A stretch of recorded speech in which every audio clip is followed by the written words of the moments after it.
To Athens.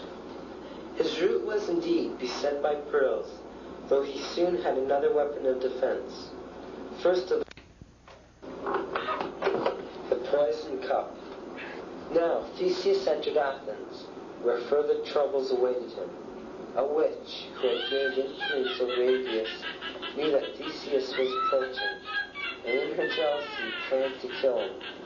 She told Aegeus that he was shortly to be visited by an assassin, and prepared a cup of poisoned wine for him. When Theseus arrived at the palace, he was filled with excitement at the prospect of seeing his father, and of being recognized. The old king came forward to welcome him, but his mind had been so filled with fears and suspicion that he did not know his own son. Looking into the young stranger's face, Aegeus sensed that there was something unusual about him. Convinced that this was the assassin, he offered him the fatal cup. Theseus accepted.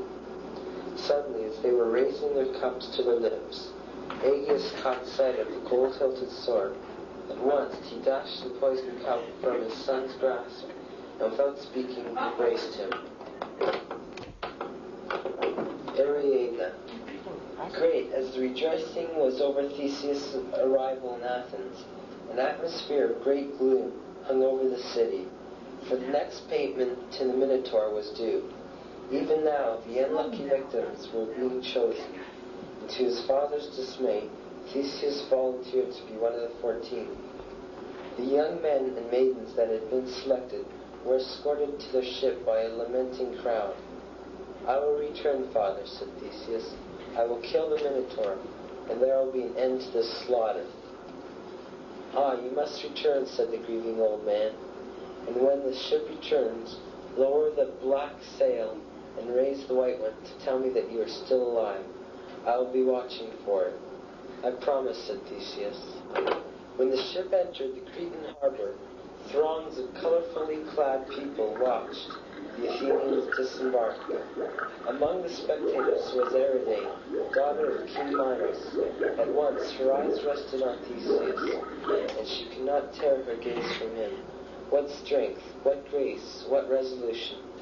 Her eyes drank in his broad shoulders, his full-chested torso tapering to muscular thighs. Ariadne stared, unbelieving, for she had not known that such men existed. Ariadne had fallen in love with Theseus. As the Athenians were led to their cells, Ariadne trembled with fear. He must not die.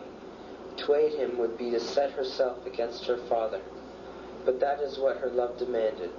That night Ariadne, her heart burning with ardor, sent for him. Theseus was led into her chamber.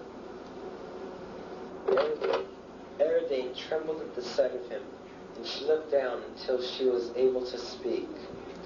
"I can help you," she whispered, handed him a ball of thread. "As you enter the labyrinth, begin to unwind this. To find your way out, follow the thread back to the entrance. Now, quickly, hide this in your cloak," and she handed him a sword. "You are truly a gift from the gods," said Theseus. Ariadne looked up at Theseus' face, and their eyes met. "If I save your life," she said, "and help you to escape, will you take me back to Athens with you as your bride?"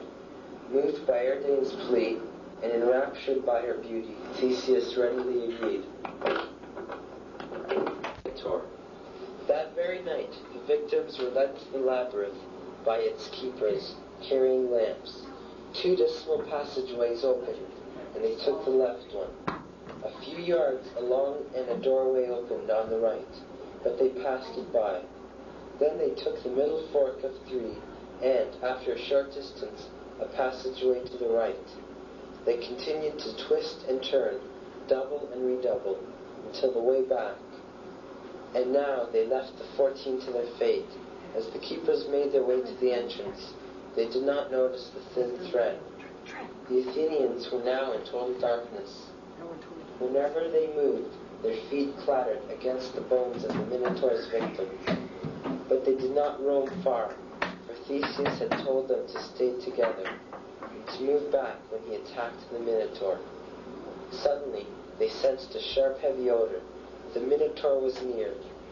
They heard the shuffling of brutish feet, the scraping of horns against the stone of narrow passages, and the loathsome sound of the Minotaur searching out his victims. Theseus pushed his companions back and stood with sword in hand. The monster stumbled onwards, and, though Theseus could see nothing, he knew that it turned a corner and was directly in front of him. With a grunt, the beast charged directly into Theseus' sword, which sliced through its neck. The Minotaur bellowed, uttered a fearful moan, and then a gasp of death.